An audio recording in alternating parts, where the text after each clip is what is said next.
Hello everyone, and welcome to our second Ask the Experts virtual event. If you tuned in last week, thank you so much for coming back, and hello to all the new faces out there as well. I'm Karen, I'm the founder of Blomma Beauty, and this week's topic is a hot one. It is sustainable beauty. I'm joined by two experts who are going to help us dissect the topic, as well as give their advice on how we can be more sustainable when it comes to our self-care regimes.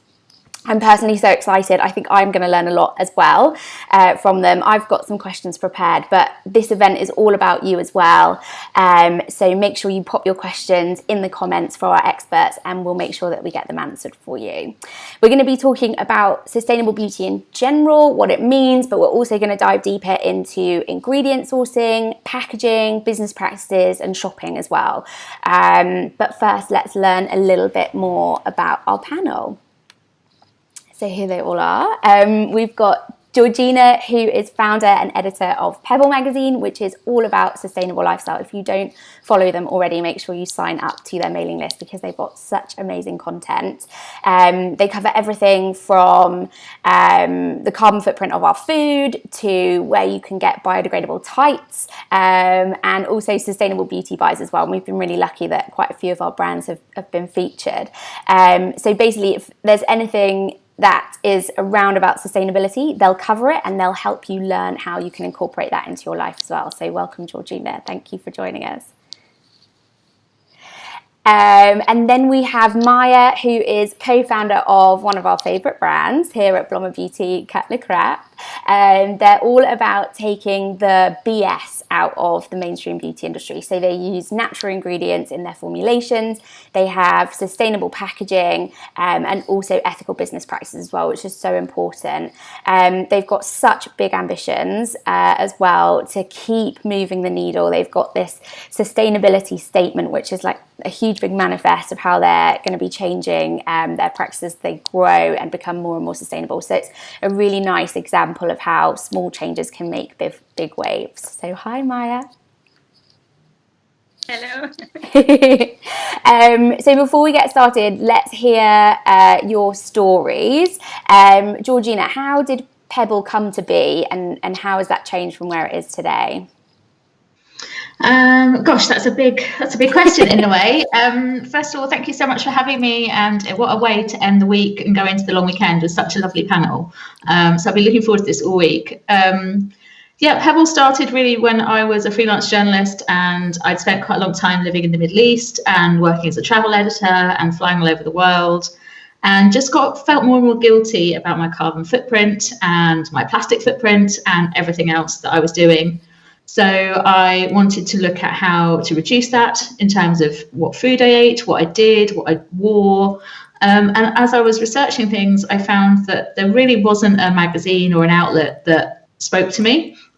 So it was a lot of green blogs, it was a lot of like bitty information or very dry reports. And the more I kept finding different brands, I couldn't really see them anywhere in the mainstream media other than once a year kind of sustainable issue. And then next to adverts for like Topshop and things. So I just thought, we're doing this all wrong. So I really wanted to put forward a magazine that was stylish, that was contemporary, that felt accessible. And that's really where Pebble started. So we launched in 2016, right at the end of the year. And then we kind of expanded. So last year we did 4 massive events in London. So we did like markets and festivals and talks and workshops to over 4,000 people last year. Which was a bit insane, actually. What an amazing achievement, though. That's so brilliant. Yeah, I mean, we're a tiny team. We don't have big investors. It's just me and my creative director and then a few other people. It's come a long way, and it's become a really big brand for, a small team. And we're now, we're pretty much the market leaders in sustainable living and, where you want to come to for advice. And we've become this big hub, whether you're talking about sustainable skincare or ethical fashion or eco travel. We seem to be in the middle of all those different industries, and people come to us for the advice and for inspiration. So yeah, it's been brilliant. I've got to meet so many amazing founders and brands and charities and organizations in the last few years. So it's completely changed my life apart from anything else. Amazing. I think it's so brilliant that you're keeping, like you said, sustainability a constant conversation topic. It's not just a once or a quarterly, feature, and hopefully you're paving the way for others and the bigger kind of guys to, make sure that it's at the front of everyone's minds, which is brilliant. And we've worked together as well on some of the brands that we support, and Maya is one of our kind of more sustainably minded brands. And this is a story I know very, very well, but I never tire of hearing it. So Maya, tell everyone how Cut.Le.Crap came to be. Well, thank you so much for having me once again, Karen.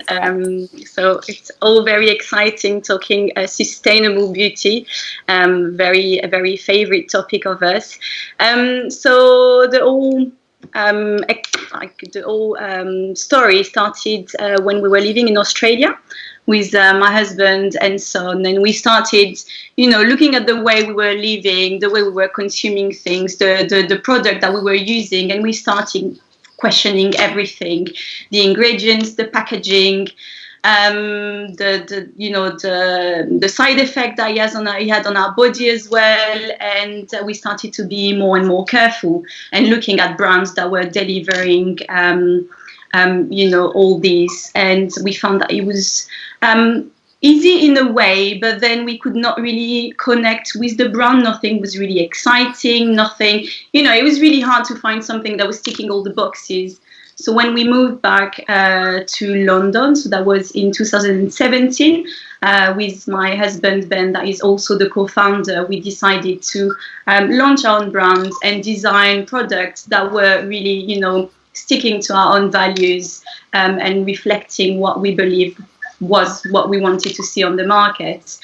So it took us a full year to develop all the products, formulation, but also find the right packaging. So glass jars. When glass was not possible to use, we decided to turn to biopolymer plastic. That is a plastic made from sugarcane waste. So much more eco-friendly, though you still need to recycle it. But, it's never easy to be 100% perfect. And down to even the labels that are biodegradable. So we put a lot of effort and research into something that we wanted to be, as perfect as possible. And we launched our business in 2018. So Cut.Le.Crap is sold mainly on our website and on obviously Bloma Beauty and 3 other websites that have the same ethos as us. And really happy to be able to sell products that really reflects what who we are and what we want to be consuming as well. Amazing. And normally when we have a talk, I love to start things off by zooming right out and kind of getting back to the basics of what the topic actually is. So if we talk about sustainable beauty, Georgina, what does that mean to you? Because it is a term that we all use, but I think there's lots of different connotations for it. Definitely, and I think this is one of the problems we have with whatever sustainable goes in front of. So whether you're talking about fashion or beauty or even food, but skincare and beauty, that's what we're here to talk about today. It can mean everything and it can mean nothing. I mean, there's no real definition of it when it comes to products, and I think this is part of the problem where people, they try and do good things, or they think they're supporting a brand that's doing well, and actually when you dive into it, there's so many different ways people can be sustainable, such a big scale behind it. It's really confusing, and it's confusing for people that work in the industry, let alone someone who's like just shopping for a moisturizer. But for me, it means that there's ethical business practices, there's organic or natural ingredients, there's a lack of synthetic ingredients, so as natural and plant-based as possible. And for us, it's the packaging is a really big thing. So looking at glass, looking at different plant-based plastics, like Maya was saying, looking at ways they can be refilled, or doing some kind of return system. And I think also as well, for me, getting stuff that's as minimal as possible or as multi-purpose as possible, so you're kind of buying less. And for a magazine, one of our missions is to kind of reduce overconsumption, which sounds a little bit hypocritical for being a magazine, but what we're about is actually getting people buying better, buying less, and supporting the brands that are really on that journey to make a better industry as well. So I think, there's so many different aspects to look at for sustainable products, but you've kind of got to pick the ones that are really important to you. That's what we advise, and sort of start there. I think that's really good advice. That's something we also echo at Blomma Beauty. I mean, I would much rather someone finds the right product for them and then they buy it from us time and time and again than go wrong and create all this wasted product and lots of trial and error. And and I think, like you said, multitasking products are so important. I mean, we don't need different creams for different parts of our faces and all these different random areas necessarily. It's just about keeping your skin in really good condition. So yeah, I really echo both of your thoughts on that. And I guess another term that we maybe need to define is conscious consumerism. Georgina, do you maybe want to tell us about that? Because you're almost creating this tribe of conscious consumers, aren't you, with your publication? It definitely wasn't called conscious consumerism 4 years ago, when we were trying to launch the magazine and we were being told by people no one would care. But I think it's become another label that's useful to sort of find your tribe and sort of kind of go, okay, well that describes how I want to shop. You're shopping your values. You're really caring where your money goes. You're using your money to sort of vote for a better world. That's all the sort of stuff that we talk about on site, no matter what you're buying. But again, it's these terms, these huge catch-all terms, are really open to greenwashing by sort of bigger multinational brands who kind of shove buzzwords on front of anything. And as I'm sure Maya will talk about, like there's very little regulation in the skincare industry to kind of really catch these brands that are trying to pretend to be sustainable. So I think it's really doing your homework and seeking out the independent guys and seeking out platforms that are transparent and they want to share their journey and where they are, because it's not all possible to do everything. So I think keeping in mind, being a conscious consumer is also about sort of doing your own research and your own homework, rather than just sort of blindly following the labels. Yeah, I think it's about, as you say, being really informed, making your own decisions as to what you want your kind of ethics to be, that kind of criteria, and then going from there and building up your lifestyle from that and just following it, as far as you can. But Maya, obviously sustainability is something you're super passionate, but why do you think it is so important that we're making sustainable choices when it comes to our beauty products?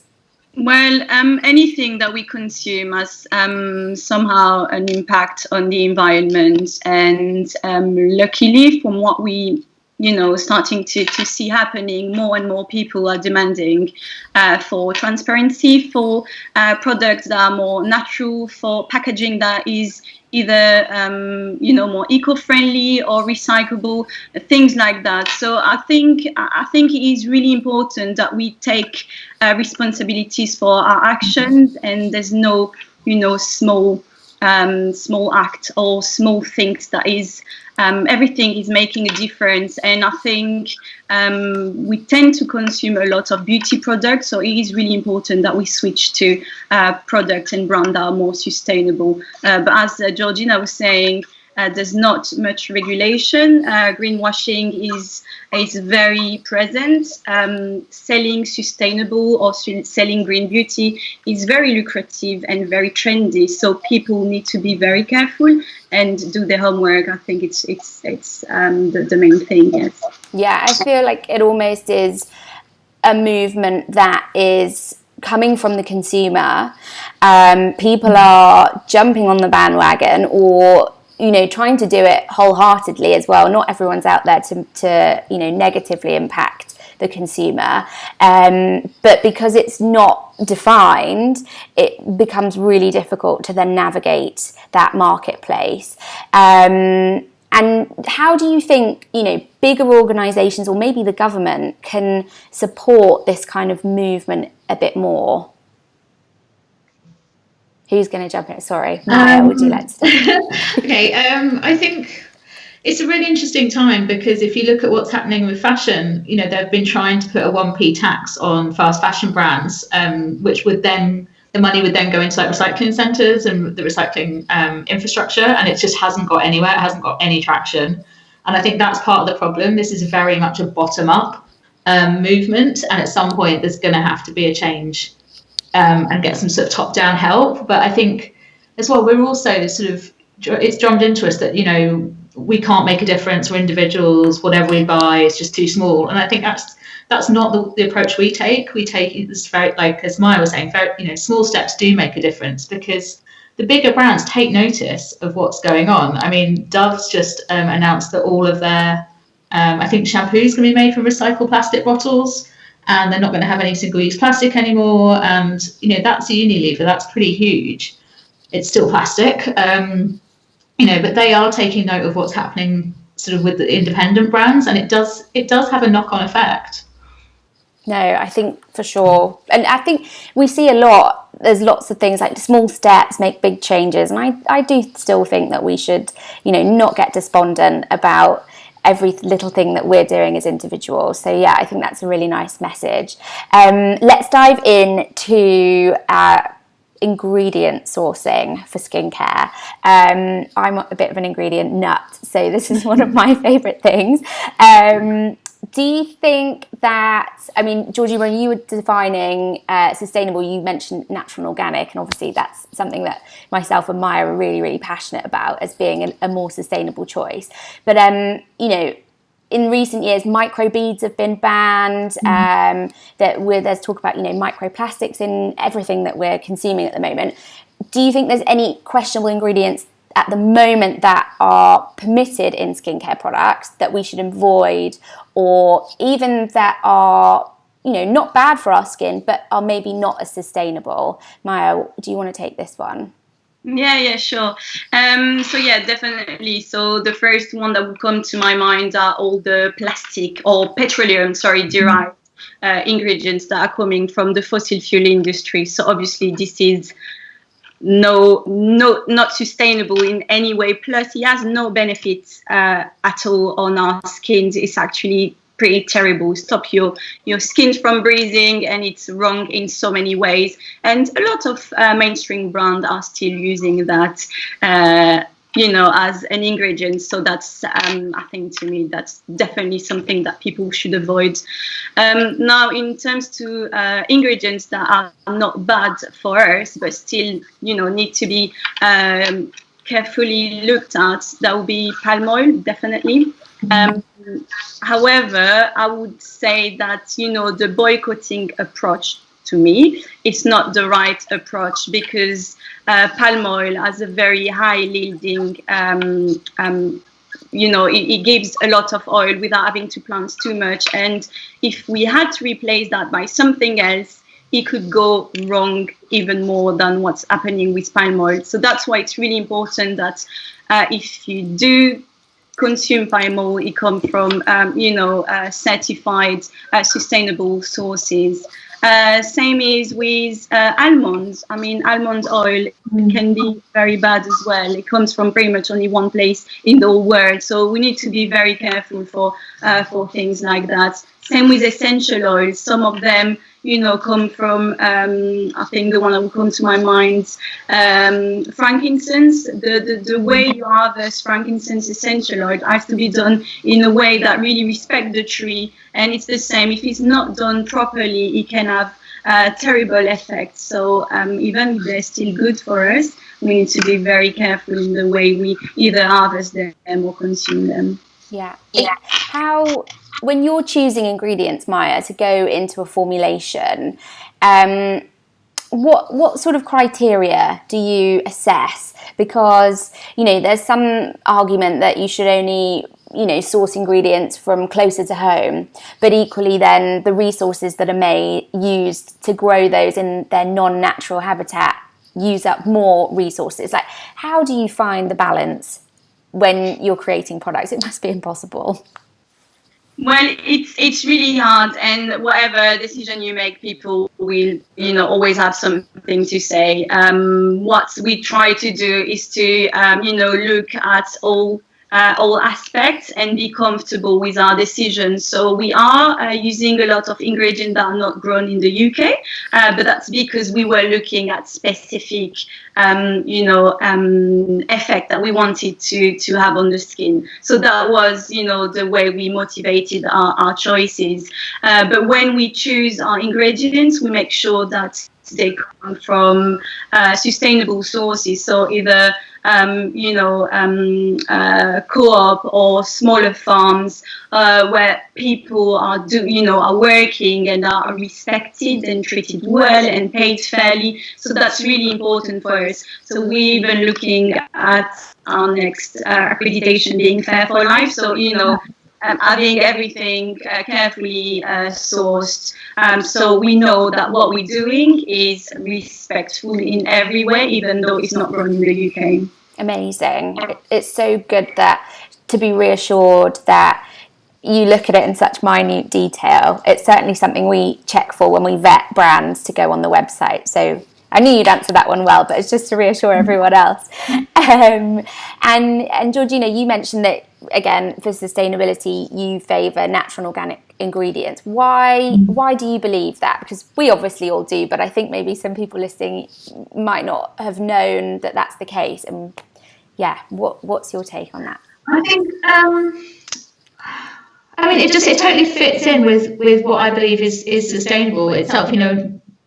Using plant-based products, making sure they're organic where possible, making sure they're ethically sourced, looking for accreditation like Fair for Life, which is an incredible accreditation that focuses on herbs and sort of all the ingredients you get around, that wouldn't be massive cash crops, the fair trade stuff. And I think for me as well, I swapped over to all organic and all natural skincare a couple of years ago. So once I started Pebble and really getting to grips with what was going on, and I could see the difference in my skin almost, in a week or so. My spots went away, my skin looked healthier, and I just I didn't like the idea of putting more chemicals into my skin or onto my skin that weren't necessary. So I sort of look for, as pure as possible, as fewer ingredients as possible, and stuff that's going to work for me every day. And I just think there's so many amazing brands out there, like Maya's brand, that are really going above and beyond, checking out the supply chains, being as transparent as possible. Why wouldn't you want to support those guys? And why wouldn't you want to put that stuff on your face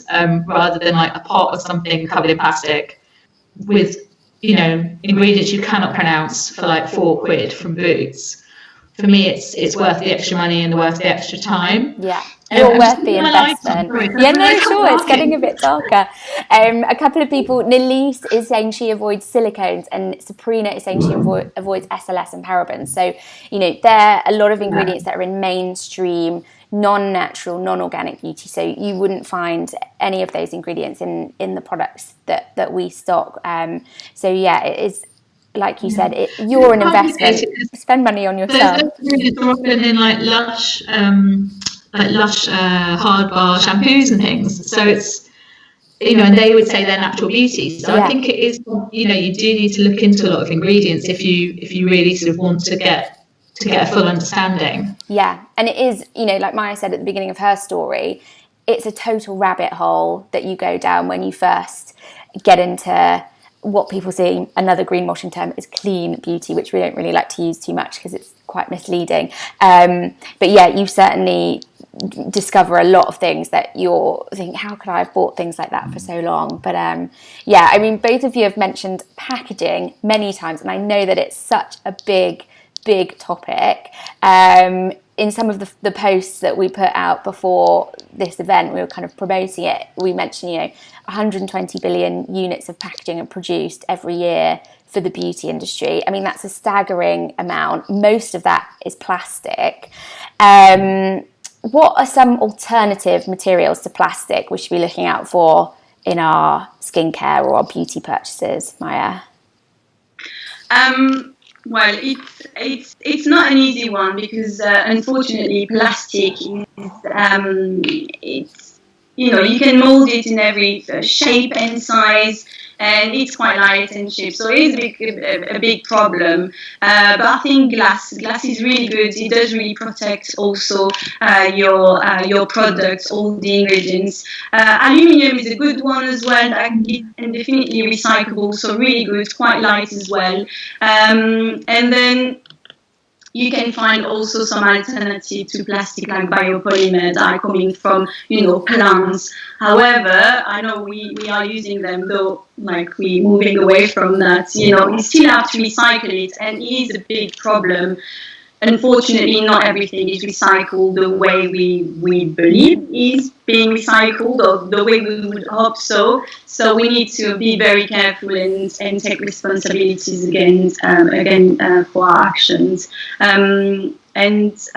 Also, everything that is single-use for us is so unnecessary. For instance, we chose not to have outside packaging, so no boxes, nothing, even though everything is packed in glass jars, so quite fragile, so we need to be careful. But we refuse to be using cardboard boxes, because end of the day, okay, maybe they look good, maybe you have some information there, but you can have this information somewhere else, and that box will end up in the bin straight away. And for us, it's nonsense, and it's so unnecessary. Yeah, I think I read somewhere that 18 million acres of trees are used per year on outer boxes alone of beauty products, which is just like a crazy number, particularly in this digital world, because, legally you have to list the ingredients and any kind of safety things that is a legal requirement on the product itself. But after you've taken that home, you can still refer back to the website. You list all your ingredients on the website. We list everything. We have links to what the ingredient is. We explain it. So I think it's really easy for it to be accessible after the point of purchase. So yeah, there is a question that I always have as well, when there's maybe water-based products that require products that require a preservative to kind of keep them fresh. And if we're kind of keep dipping our hands into those products, they're not going to be as effective on our skin, because our hands aren't always clean. When we're going to cleanse our face, you're putting a grubby hand into that lovely bar of cleansing balm. But if we're not using like a plastic pump or an airless container, how can we kind of make sure that the product is still effective without kind of spoiling and still being sustainable? It's quite a difficult one. Yeah, so pipettes are really good. So we were using pipettes, but unfortunately the piece of plastic at the top is not recyclable. So for us it was really, really an issue, and because we are that obsessed with being, we call ourselves eco freaks, because we do everything, more than maybe we should. So for us it was a bit of a problem. So we used to have pumps as well for our cleansing cream, but what we did is we gave the option for our customers to keep those and reuse them. So when we're buying a second bottle or a second jar, we would just send the new one with an aluminium lid that they would be able to recycle and reuse their pump and pipette. So I think, it does make a massive difference, and at least it gives the option of people to be more responsible and eco-friendly.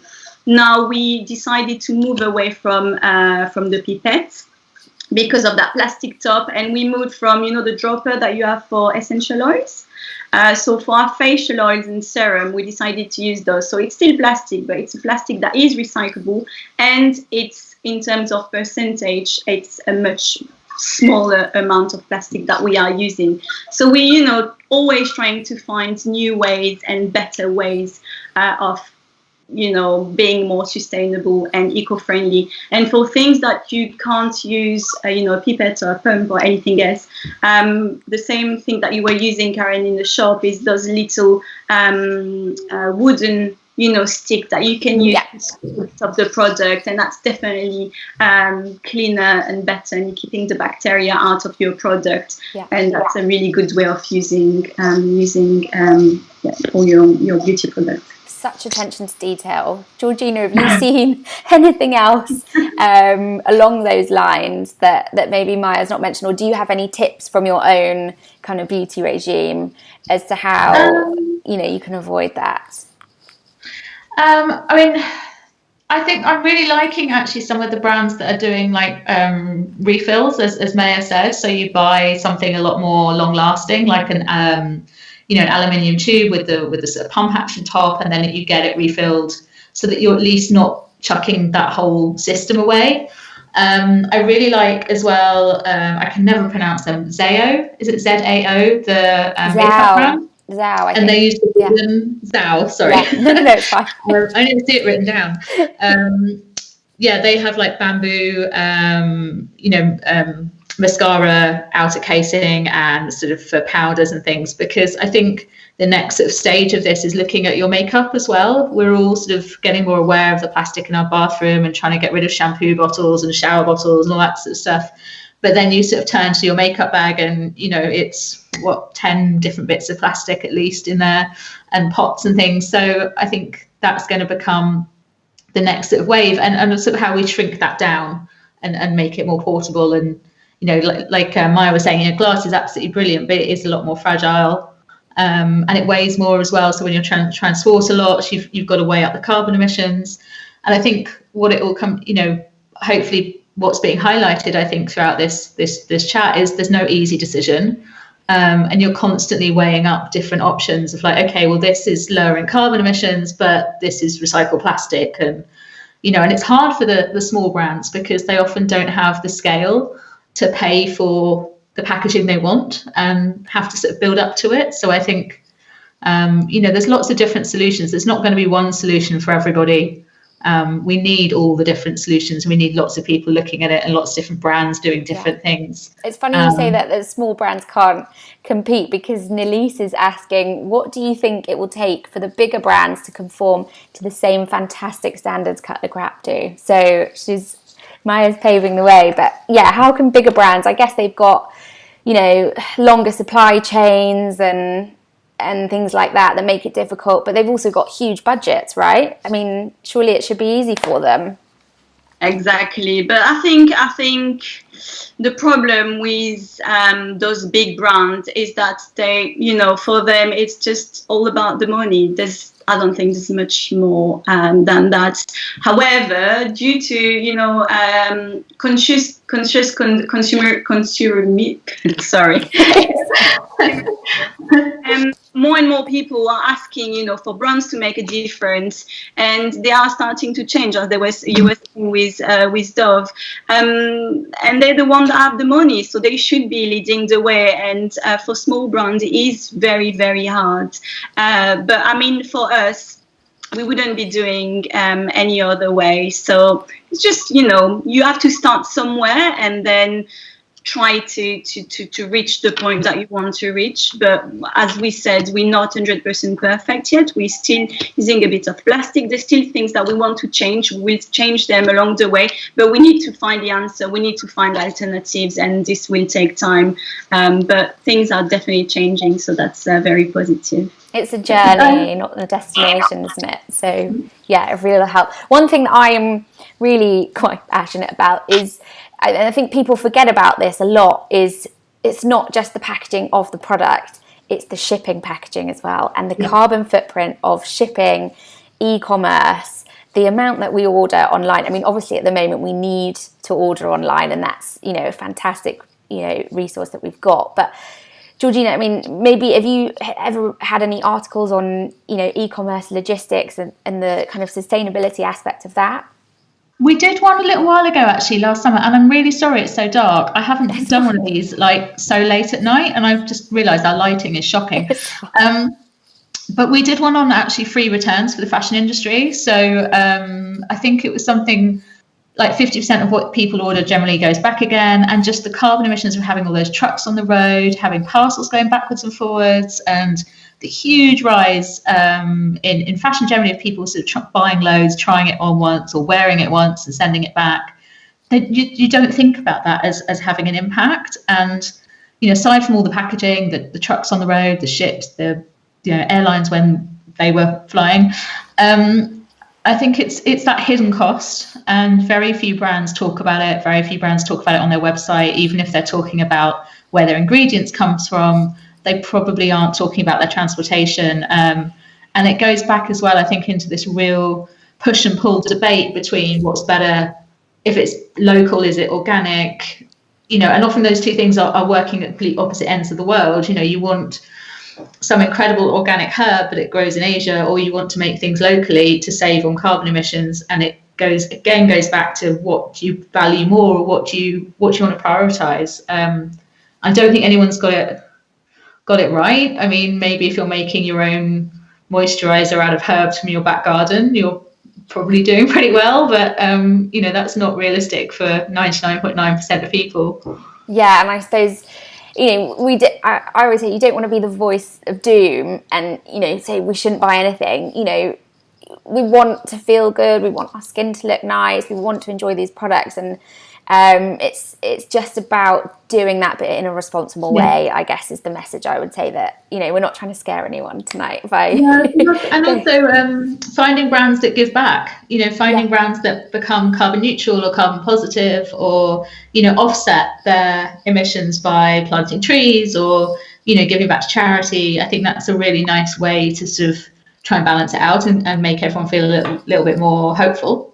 Yeah, and I think it kind of moves on quite nicely to the next topic, and it's kind of ethical business practices. So, you know, all of these decisions that you're making about your sustainability of your company, they could be a marketing decision, or they could be intrinsic to the absolute ethos and the story of your business.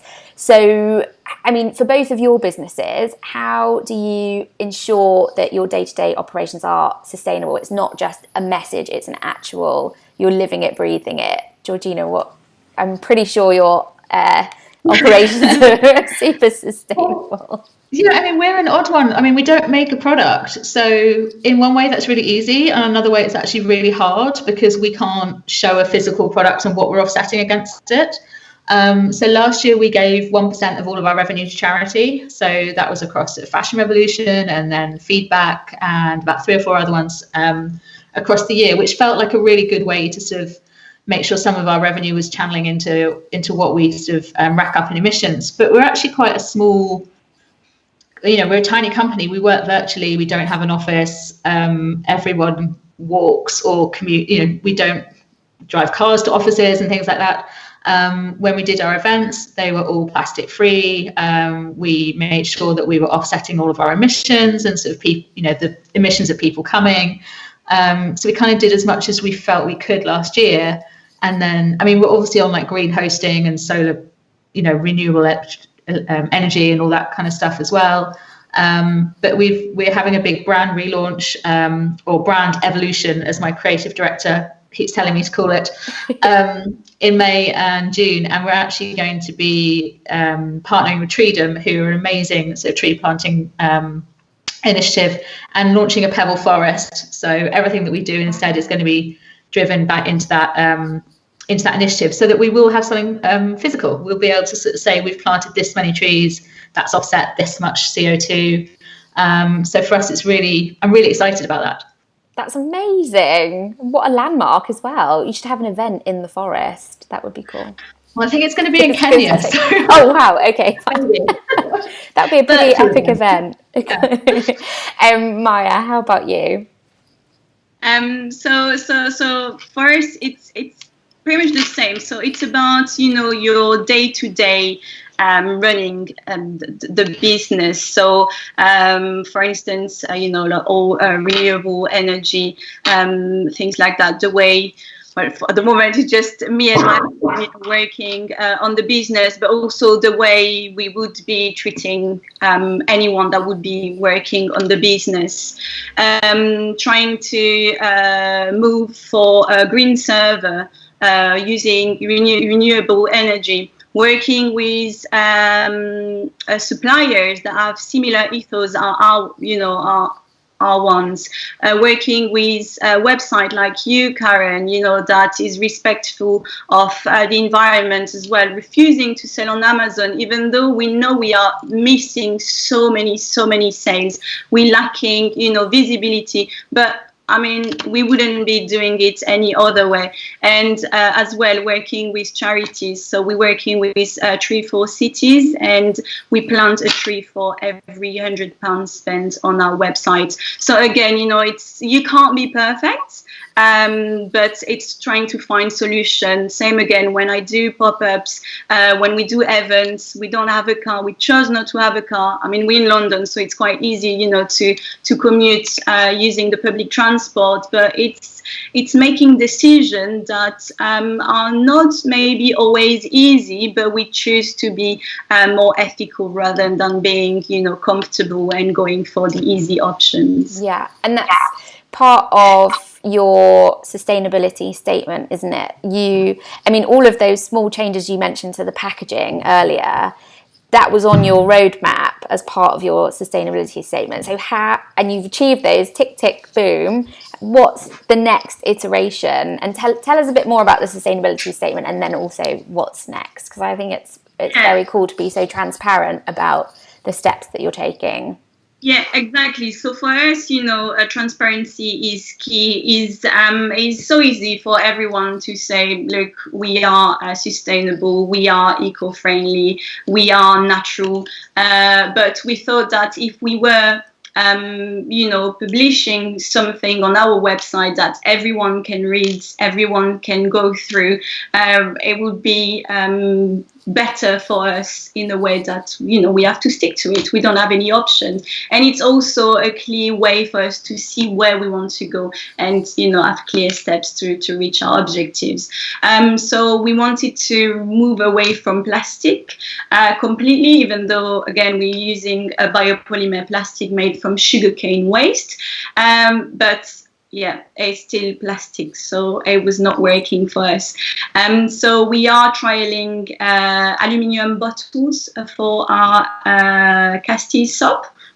So it's very exciting for us. Again, we removed the pipettes and we're using the dropper, so a massive reduce in plastic. We used to have plastic lids on our jars and we removed them completely. We are using aluminium lids as well. So yeah, it's small steps like that that we always trying to improve. Renewable energy, a server that is working on renewable energy. That's something that we're doing as well. And we think that the moment that our customer can see that, they will really understand our core values and feel like, they know us better and understand the way we run the business better as well. Amazing. Well, thank you both for telling us all about what you guys do, but I guess now let's move on to how others can also, be more sustainable in their beauty regimes. I've got a few questions, but if you want to pop any questions for our experts in the comments, then please do, and we'll get to those in a second. So a big general question, how can we make our beauty regimes more sustainable? Georgina? I think there's a couple of main things to go from. I mean, I think this is quite a huge question. Yes, it's not an easy one. Really, not to go. We were talking about conscious consumers earlier, and I think to go back to really sort of shopping your values and deciding what things you want to support, whether it's making sure everything's in glass or whether everything's from vegan approved ingredients, and really questioning each purchase, I think, and making sure that a lot of these products, they're not the cheapest, and that's because they contain amazing ingredients and have amazing supply chains, but they're an investment. And I think making sure that your hard-earned money goes to a brand that is going to do good with it is probably one of the most sustainable things you can do. And you work really hard for that money, so why wouldn't you give it to another company that's also working really hard for the planet? And that for me is like a really, really key thing. And then I think we were also talking about sort of buying better, buying less, sort of making those purchases with products that you're not just going to wear once or try once and it goes in the cupboard. So yeah, just really questioning each decision, I think for me is pretty key. Yeah, and Maya, how about you? What's your take on that big question? Yeah. No, I totally agree, and I think the problem is that there's so many brands out there that maybe people are tempted to try everything. But if you buy so many products and never go through them and just like start a collection, then it's not very sustainable. So it's important to do your research, know your skin, know what ingredients would work better for you, and then go towards brands that can deliver this. Yeah. That's really important. Also, try to use products that multitask, that you can use cleansing balm that you don't have to rinse. So first of all, you don't use water after that, but that means that it's can also work as a moisturizer. Use reusable wipes rather than using cotton pads or whatever other things, and go for brand that maybe have accreditation that prove that they're sustainable. We are a Best Buy brand, so things like that are really good. However, I think it's really important to know that other things like Soul Association, vegan, or the Leaping Bunny, they do cost a lot of money. So a lot of brands might not be able to pay for those accreditation, however, can still deliver in terms of the quality. So not only consume or look for those logos, but do your research. Use Pebble Magazine or things like that are really good, because they are passionate people that do the work for you, and you can maybe not trust them with your eyes closed, but at least get inspiration for that and do more research yourself. Yeah, I think just to talk about us a little bit, is that I agree with everything that you're saying, and I think that's one of the reasons why I started the company, is so that people can try products before they commit to a purchase.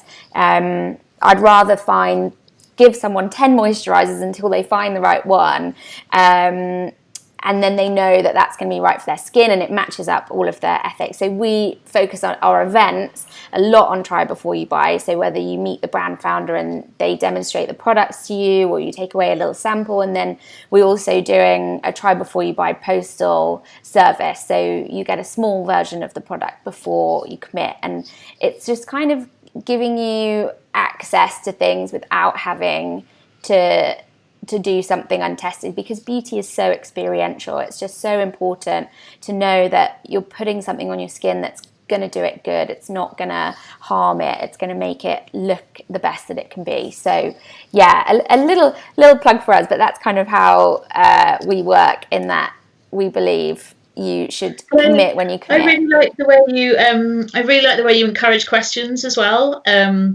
So I think I forgot that I was going to say when you asked me the last question, was actually asking questions for me is really, really important. So whether you're emailing a brand to ask them about something in their supply chain, or you want to confirm something or check something, but also asking them what's good for your skin and seeing what they say. And these people that are putting their passion and their livelihood and their time and their money and everything into a lot of these sustainable beauty brands, they are experts. If they don't understand their supply chain, you shouldn't be spending with them. Or if they don't understand how to use their products and can explain it to you, then that you need to be knowing these things. But I think people like yourself and Maya are so keen to share their knowledge and their passion and everything they've learned. And I think we've all got Instagram, we've all got DMs open, and people love to question us and send us questions and stuff. And I think reaching out to your favorite brands or beauty experts is something that can really help. Yeah, I think Maya actually said something at one of our other events, and it's always stuck with me, is that if a brand has nothing to hide, they will answer any question you throw at them. So, people ask me questions all the time. I might not be the best yet. We certainly have a long way to go in terms of sustainability. Who doesn't? But people ask me questions. I say, look, we're like this now. This is our plan for the future. We're moving it forward. And I think people, really appreciate that rather than a false kind of message. Definitely. That's a marketing speak. So they understand it's a journey and they want to be with you and they want to support you. And, you know, for a consumer, if you don't get a good answer, don't spend money with that brand. You know, you'll get a feeling from talking to them. And like, we get asked questions about everything under the sun. And, you know, sometimes I have to email them back and go, I have no idea, but I'm going to go and find out. Yeah. And, you know, no one person can know everything. Yeah, no. Speaking of questions, we've had a couple from people who are watching. So Lauren says, this is maybe one for Maya because it's quite a technical ingredient question. When it comes to anti-aging products containing hyaluronic acid and retinol, are these natural or chemicals? And if they're natural, can they be contained within an organic product? Yes, you can find them as, you know, natural. The thing that you need to be careful about hyaluronic acid is that it can be non-vegan. So depending on, you know, the product that you want to use, you need to be careful. But yeah, usually they are natural and they are definitely really, really good for the skin. Hyaluronic acid is definitely a favorite of ingredient of ours, and we do use it in our serum. So they are lovely products for more mature skin. The serum is amazing, honestly. I'll put the link in the comments for the serum. It smells so good. Another question. It can be really hard to engage men in sustainable beauty or fashion. Do you have any recommendations on how to engage those that aren't already very interested? Something I struggle with personally too. Sorry, Georgina. So our big statement is the no BS approach to beauty, and for the thing that annoys me the most in beauty is putting a label. We all have a skin. We all have different skin, yes, but being a woman or a man has nothing to do with the skin. So saying that a product is only for men or only for women just drives me insane. The skin, the product should be right for your skin, but has nothing to do with your gender. This is another way of, you know, marketing things and making money and selling 20 products for a woman when a man will be able to do everything with just one thing coming out of a tube. So yeah, men, I think all our range is gender free. It's for everyone that wants to look after themselves and look after their skin. And yeah, I think men should be, you know, if they're interested in looking after themselves, then they should look at any brands they want to, any ingredients they feel like trying, any things that they really fancy using. And don't be put off. You know, like you said, actually, I think it can be quite intimidating for a guy to, you know, take care of their appearance or, you know, seem to be, you know, really looking at things in detail of what it's going to do for their skin. But it is just as important. And Georgina, have you got any tips for someone that's maybe harder to convince? What we say with everything when it comes to something sustainable and you have to convince someone, don't lead on the sustainable stuff. Often go with the benefits, you know, go with the fact it's a great product, or it's a great price, or, you know, it has amazing benefits, you know, or it looks beautiful and looks stylish. And what I think is brilliant about so many sustainable smaller beauty brands is they are producing mostly unisex products, and the packaging is pretty sleek and minimal and appeals to both men and women. So I think there's a definite move towards making everything sort of gender free, which is brilliant. But yeah, when we sort of get, like, you know, we get emailed by people sort of saying, oh, my partner's really skeptical. I think, you know, you go on the benefit, go on what difference it's going to make to your skin and how amazing it is or how amazing it smells or feels, and then sneak in and it's good for the planet, you know. Yeah, don't if that's not what they're interested in, you know, go lead on something else. Yeah. Okay, that's good. Good advice. What about, we had this, someone sent this in earlier actually. What about different resources you'd recommend if people want to learn more about sustainability in general or maybe sustainable beauty? Georgina, I think you do sort of like book reviews and things like that on your website. Are there any books maybe that you would recommend? Do you know what? It's not a book, but I find the Soil Association really, really useful. And they talk a lot about what goes into beauty products and what the problems are around organic products and the problems around certifying organic products. And they have, I don't know if is it organic? It used to be Organic Skincare Week in May. I don't know if it still is this year. September. It was last year. Yeah. It's I think so I think they have great resources. We have a huge number of resources on Pebble, so whether you're looking for vegan skincare or plastic-free skincare, we've got huge lists, and we're actually compiling like a mega list of like our top 100 skincare brands at the moment. So we should obviously have Cut.Le.Crap in there. Yay! But there are going to be much more absolute experts in this than I am. I come from a very sort of consumer-led side, I guess. But Maya's probably the expert in terms of like diving right into the ingredients. Yeah, it's. I mean, again, it's important to do your research. A website that we personally use a lot is Ethical Consumer. Yeah, they're really good because they rate pretty much everything. It's not only about beauty; it's literally everything you can think of. So I think they are really good. They rate businesses as well, and at least you know where things are coming from and how businesses are working. So I think it's a really good one as well to use for information. Yeah, there's you touched on palm oil as well earlier, and I think the palm oil debate, because there's so many conflicting bits of information and stuff, but the WWF has some really good resources around palm oil to dig if that's sort of an area you want to dive into. Amazing, thank you. We've had another question. For startups, what kind of content would you recommend to share with consumers that are only just starting their sustainable journey? So I guess like sustainable skincare 101, where do you start? I mean, I guess for me, I would say reusable cotton pads is a very easy one to start with, and then you just build from there. What do you guys think?